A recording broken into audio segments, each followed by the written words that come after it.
We then did, at the time we first saw him, a thing called pulse volume. And I was so focused on his heart, I totally forgot about his leg until 10 months after working with him.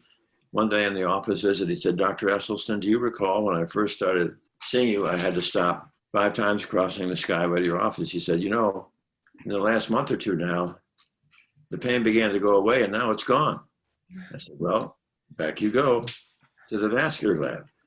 So then I have this slide that shows the new pulse volume was absolutely doubled. And this was an absolute eureka moment for us, because this was in 1986. This was a year before the statins came out.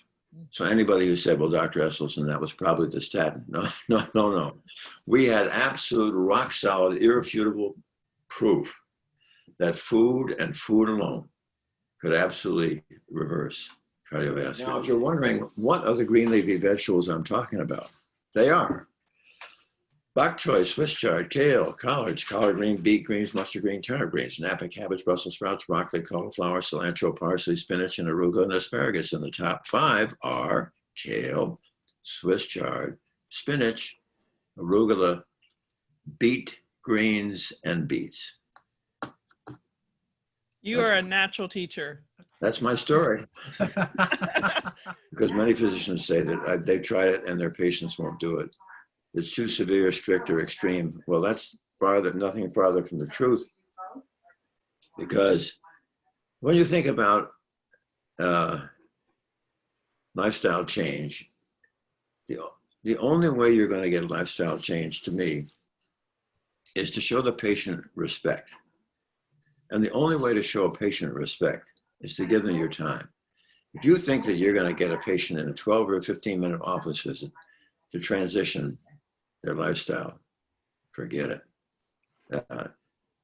Our seminar is 5.5 to 6 hours, where the patients are going to learn all about how they have created their disease and precisely how we are going to empower them as the locus of control to halt and reverse their disease. It's been now almost 100 years that we have known that there are multiple cultures on the planet Earth where cardiovascular disease is virtually non-existent. And here it is, the #1 killer of women and men in Western civilization. This is not a malignancy. And you don't have to use a pill or a stent or a bypass to cure it. Matter of fact, those things have nothing whatsoever to do with trying to treat this disease, because they merely treat symptoms. When you treat the causation of the illness, that's when you see it halt and begin to reverse. I saw the writing on the wall with our industry. Before COVID, I think, has magnified it to 1000%, but it's always been there. I just wanted to be able to be a place where people can know, yeah, you can create a career that you design, that you love, whether it's in clinical medicine or not, and that there is much more to our skill set than in the office. Yeah, you can stay in the office and you can continue to do clinical medicine and serve patients, but if you want to have a side gig and you want to be a coach and you want to integrate that in, or you want to invest in real estate, or you want to be a consultant, like, that's out there for you too. For me, it was the higher commitment. And when I work with my docs, that's what I framed them around. I said, look, what is your why? What is your higher commitment? Because that's what pulls you along. And for me, the other big commitment was, I'm a single mom. So to be able to be there for my son 100%. So coaching is not therapy. There's not a lot of processing of the past in coaching. Once again, I will say there are some hybrid models. There can be some hybrid models, but primarily it needs to be understood that it's not therapy. Coaching is not advising. Advising is telling people what to do, right? There is a distinction between consulting and coaching, and consulting is along the lines of more advising. And then coaching is the led process, the facilitated process, as you say. But if you're talking pure coaching, it is not giving advice or telling what to do. By and large, the coach does not have the answers. Our premise is that the client always has the answers, and the coach helps to the client to realize those answers, to bring those answers forth from the client. That's what the coach Again, does.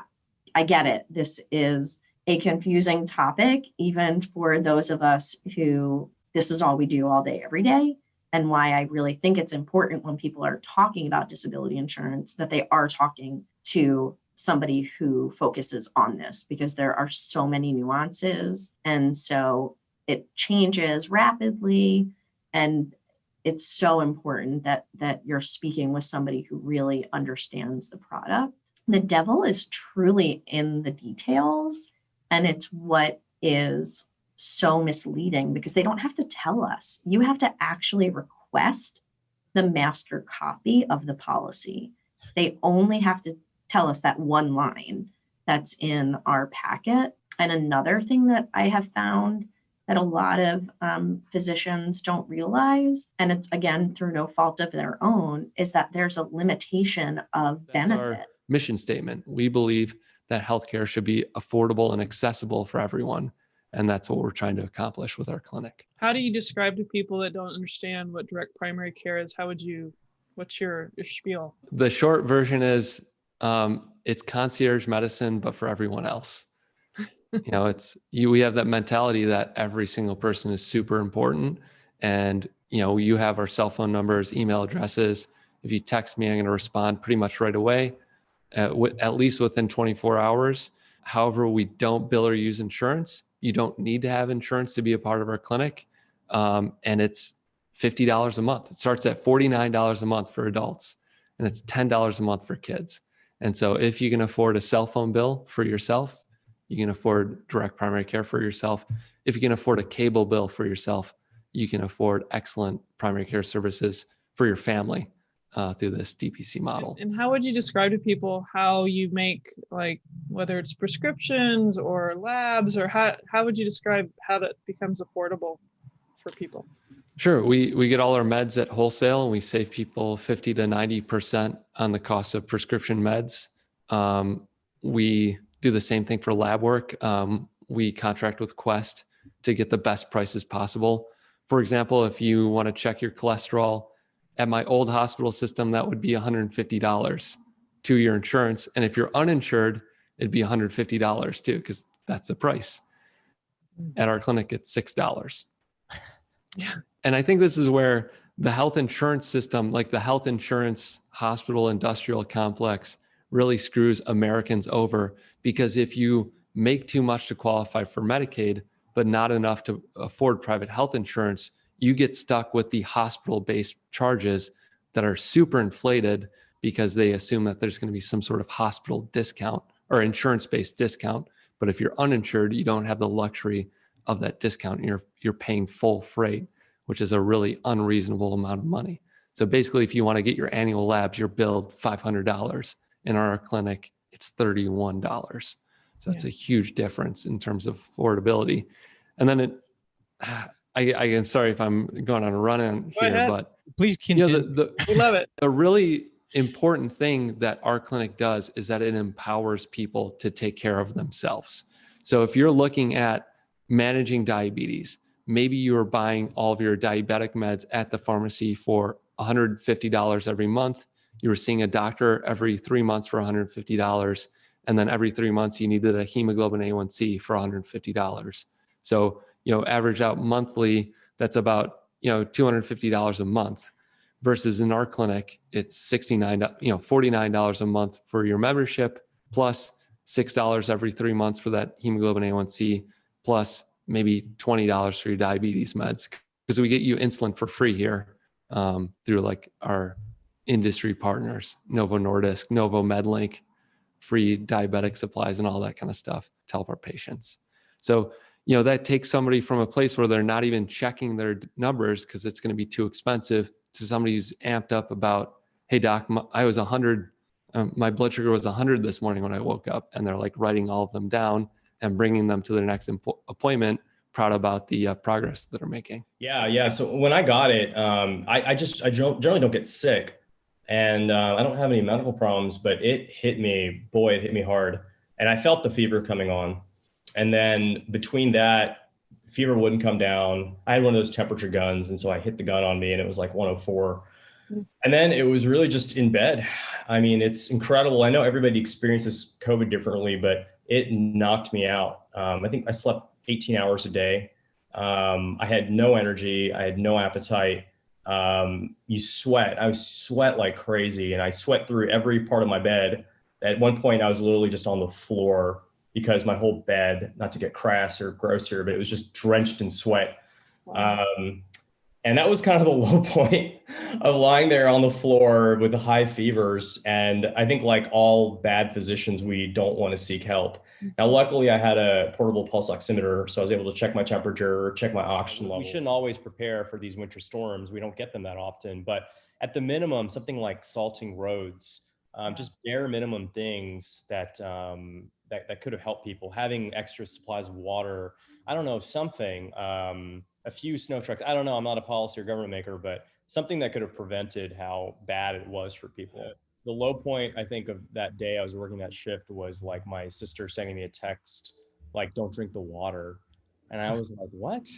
And I'd been drinking the water all day. I mean, you know, what else am I going to drink? And I didn't realize the water was contaminated. So a lot of healthcare workers, I mean, don't get enough credit. I mean, they really just left everything at home, pets and leaking pipes, and just came to work hoping everything would be okay. And I think, you know, they've already done it first with the pandemic, and now with this. It's just like, how much more are we going to get tested on, you know, these kind of scenarios? Yes, we care, you know, like. It wasn't a no-brainer. It was, I had to give it some thought. And ultimately, the more I thought about it, the more it was a no-brainer, but still, you know, it's new, there's some anxiety. So I explain it to my patients that, yeah, I was nervous about it. I was definitely nervous about it. It wasn't such an easy decision. Now, all of a sudden, they can identify with me. All of a sudden, their trepidations, they now see in me. And then I can talk them through how I made my decision, but then I can explain to them the risks of delaying, right? If you do decide to wait, there will be, you know, a few more million people that get it that we can track to see if there are any untoward effects. But there are a lot of effects that we know from the disease. So the more you delay in getting it, the higher risk you are of getting the disease. And these are the risks that we know of the disease, right? So the decision is not to vaccinate or not vaccinate. The decision is more to vaccinate or get the disease. I think we are, as a collective, pretty brainwashed with the narrative that starts in infancy. It starts in utero. You know, you're born to a family, and there's expectations, and then you go to school and you study. You might have an adverse event in your life as a child or a refugee or whatever. You bury yourself in books. You want to please everyone. You want to belong. And then you come to residency. That's major torture. You know, you're put through sleep deprivation. And then there's a student loan that you have to pay off in the United States. I had to pay off $268,000 in student debt, which you have to work. And over time, it becomes a habit. It becomes your normal. It becomes normal. And we normalize lack of sleep, lack of paying attention to your health, your body. Most of physicians I work with are either depressed or obese, or they have failed marriages, or they have substance abuse issues. And we all know about suicide rates. And people are extremely unhappy. A lot of people don't really understand their motives for going into medicine.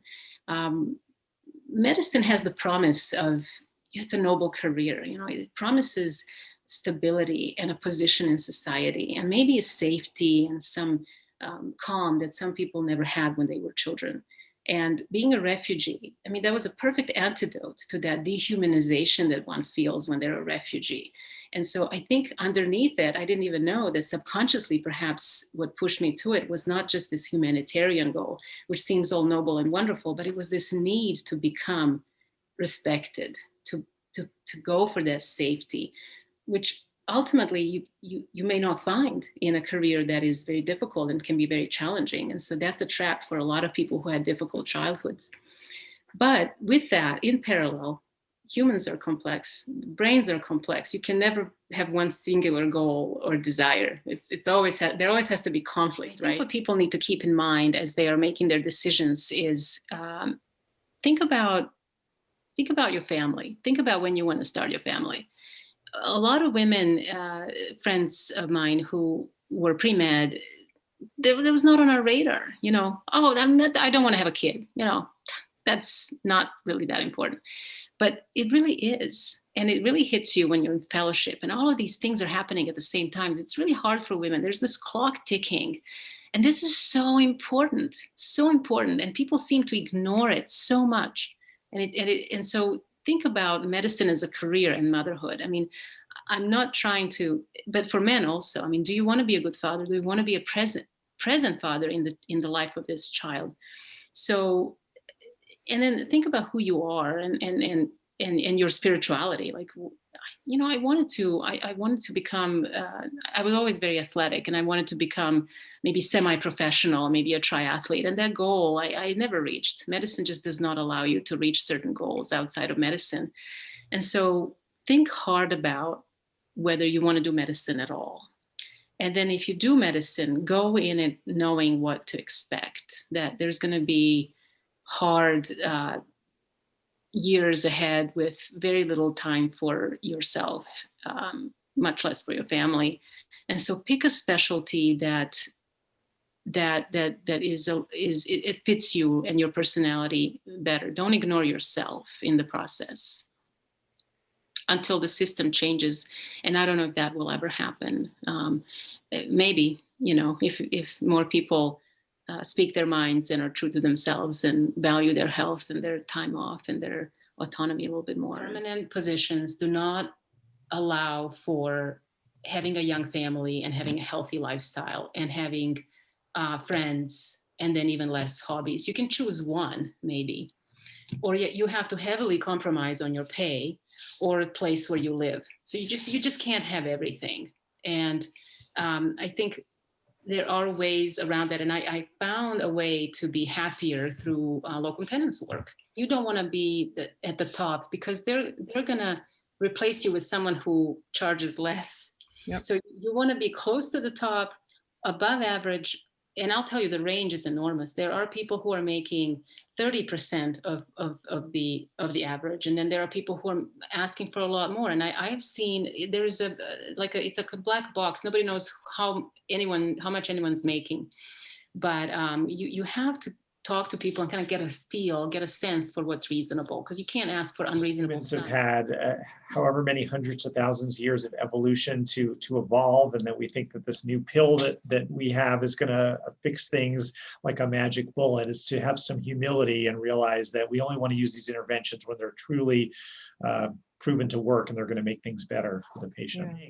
And that patients are so happy when they hear an open-mindedness to alternative approaches. Now, there are certainly patients who don't have that mindset, and I actually am more okay with that when it's driven by the patient. But what always bothered me in medicine is when we were talking patients into things that really didn't seem to make sense to them, but we just kept hammering that this is what you need to do. And that's what Slow Medicine and our Healthy Skeptic MD podcast is trying to do, is to show people there's another. And I just think that that's one thing that's so important for clinicians to be happy in their career, that every day is a little different, that there's a new challenge.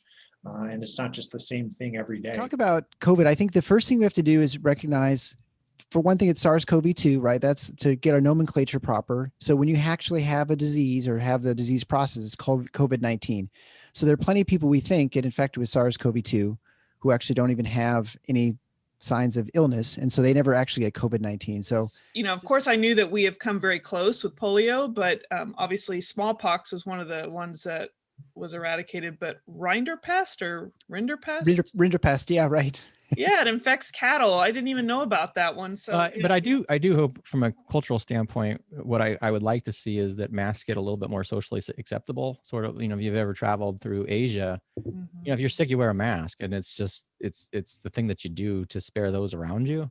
I feel like the biggest ones who've been taken on the chin in this whole thing are the kids, because they're the ones who need their peers. They need to be around other people. That's some of the most social times. It became a journey with me talking to people to understand various things that initially frustrated me. Like, I didn't understand, why are these things happening? Why don't I have propofol, for instance, or why don't I have fentanyl, right? And then you realize, of course, well, there are more than just like 2 or 3 problems. There are probably like 100 or 1,000. And so there are plenty of things to explore. But I always have focused my show on, like, I'm talking to people who are physicians in the room, but also people who aren't physicians, like the guy who's, the surgical tech who has some vague interest in medicine, but doesn't really have any deep understanding of how things work. And so I try and formulate my conversation so that it helps physicians understand better of why they can't deliver the care they want, but also to help patients understand the problems that our physicians are facing in delivering care and why they aren't getting the care they want either. And so I think, why is the patient-physician relationship broken? So we explore that for all sorts of different reasons. I wanted to do it in a way that was meaningful to me, as well as in an area that I just was extremely interested in, which the perinatal period and breastfeeding and just improving maternal outcomes is just such a huge issue. But what am I supposed to do now? It was the scariest thing, right? You're taking this small little person, this little life with you. And all I could remember thinking is, holy crap, my wife and I are physicians and we're still terrified. I can't even imagine what this is like for somebody else. So the fact that you're being able to provide the service, and I love the fact with the telemedicine makes so much sense for this, because when you're a scared parent and you're a scared mom and you're nervous, it's so nice that to be able to, and you're exhausted, let's not even forget about that part when you have the newborn, that they can reach out to you directly in that way. We know that about 1 in 4 pregnancies results in a pregnancy loss. And even if that loss is early, it can still be very painful. Some people don't have any support, right? And some people don't even have a spouse or anybody else to rely on when this happens. And a lot of times it's ignored, or your job doesn't even know it happens, or if they do, a lot of times they expect you to just kind of bounce back. But to you, you've lost a baby. To them, it's like, okay, that happened, now it's over. I love taking care of people. I love the interaction that I have with just being with a patient. But the one field that I knew I wasn't going to do was pediatrics. No. Sick kids, no. I love kids, I love children, but sick ones, no. What I really wanted to do, and that's really to spend more time with my patients and be compensated accordingly, and get back to the true practice of medicine and the true love that I have, which is really, getting to know people, taking care of them myself. So I go into rooms and I tell people all this stuff, and I come out of the room and I wasn't even doing it myself. I would tell them to eat well. I would tell them to exercise. I would tell them to get all this sleep. I would tell them, stop allowing such and such to treat you this way. Start, really standing up for yourself, all these things. But I'd come out of the room and I was living a different life. I was really being hypocritical. With the Global MD, I've gone to a couple of barber shops. Like I said, I go to patients' homes and I provide healthcare. And what we really like to do, or what I really like to do, is take the middleman, which is insurance and administrators, out of the equation. So I don't deal with insurance. It's all just between me and the patient. So this is where I need to be. This is exactly where I need to be. It's scary. I've never had a business. I've been a doctor for decades now. And so, and I love what I love what I do and everything, but this business thing, it's a huge learning curve. But I have a village that I've kind of developed of other entrepreneurs, other physician leaders who are, willing to kind of step outside of the box and do something different. Really the mindset, prioritizing your self-care, thinking about yourself. Physicians, we do a lot. And with the pandemic, we do even more stuff, what I'm saying? So it's super important to, take care of yourself, meditate, yoga, move, make sure you hydrate, make sure you have time for yourself, make sure you have time to do your hobbies and passions, have time to reflect on what's important in your life, prioritize what's the most important. Everyone's going to be super clear, relatively young, like, oh, I ripped out all this nonsense. Like, I don't care about that. I don't care about that. I don't care about that. I don't care about that. Right. But that not being able to be in a quiet space, that's why therapy was created, right? That's why, like all of this, people don't realize that therapy is personal development, right? But you've got to figure out if you're doing kind of growth work or you're doing healing work, right? There's some things you have to heal from, or you're growing into another person, and sometimes you have to do both, right? I'd argue heal first, get back to baseline, and then grow from there, right? Because you can try to grow, but if your foundation is crappy, not going to go. So for those who can't be alone, can't be by themselves, can't be in their own head, you ask the question, why is that? Right? Yeah. Why is that? That may require some therapy, that may require other kinds of things. But the subconscious and the unconscious always manifest consciously. We're all physicians. We all quarter medical schools have a single dedicated course on nutrition, even though, according to the Global Burden of Disease Study, the largest study of disease risk factors in history, funded by the Bill and Melinda Gates Foundation, the number one cause of death in these United States is our diet.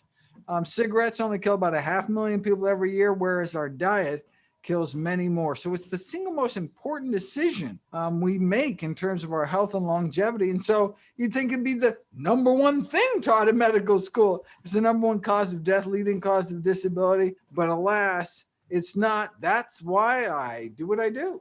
I just want to share the good news that we have tremendous power over our health, destiny, and longevity. The vast majority of premature death and disability is preventable with a plant-based diet and other healthy lifestyle behaviors. I encourage people to reach out if there's any way I can ever help. My contact information is on the website, and keep up the great work. Let's hear about this guy, Nathan Pritikin, one of our early lifestyle medicine pioneers. And what happened next is actually detailed in Pritikin's biography. It talks about Frances Greger, my grandmother. They wheeled her in and she walked out, though she was given a medical death sentence at age 65. Thanks to a healthy diet, she's able to enjoy another 31 years on this planet until age 96 to continue to enjoy her 6 grandkids, including me. And that's why I went into medicine. That's why I started practicing lifestyle medicine, why I started nutritionfacts.org, why I wrote the book, How Not to Die, why all the proceeds from all my books are all donated directly to charity. I just want to do for everyone's family what Pritikin did for my family. You just gotta keep your head down and get through it. I started out a little more uppity, but that's just not the way. You know, medicine is a real kind of rigid hierarchy, kind of almost kind of military. Like for those of us who've been through medical training, such that there's no questioning from below. It doesn't matter if you're right. You know, you just don't make your attendings look bad. You don't, kind of one up.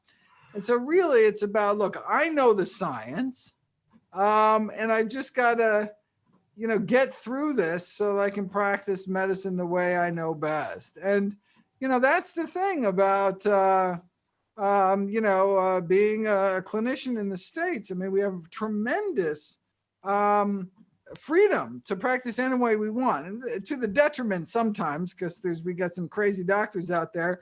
But if you're in private practice, you can essentially, practice medicine the way you want. So it's just a matter of getting the degree, getting through postgraduate medical training to be able to practice the way I knew would help my patients. That's an important topic, because I think one of the things that's been really interesting about the COVID pandemic is when you start looking at the risk factors and we look at the people who are getting sick and dying, it's not that it's all the stuff that we were neglecting beforehand. So, oh my God, I couldn't say exactly. Obesity, diabetes, high blood pressure, right? I mean, heart disease. This is what's killing everybody before. And so, yeah, exactly. Well, and if there was a time, it's like, okay, you have a pandemic and we don't have a cure and we don't have a vaccine or anything else. So if you get sick, this is bad news. Maybe we should be paying a little bit more attention to the stuff we're putting in our bodies, the movement we're doing and things like that. So, and this should be, and for so many people who are locked down now, no longer are kids getting cupcake celebrations every day. We're not walking by the donut shop every day. We're not going out to eat as much. This is the time to start the exercise program that you always knew you should start. This is the time to clean out your pantry. This is the time to start the meditation practice. I mean, we should use this time and this will not only protect us against infectious disease threat now, but, by maintaining a healthy lifestyle, will prevent all the chronic disease stuff down the road. Yep. Amen. Yeah. Hallelujah there. I mean, so that could be like the silver lining, right? Imagine someone cleans up their diet and lifestyle and then doesn't have a stroke next year because they were just trying to protect themselves from COVID. I mean, that's fantastic.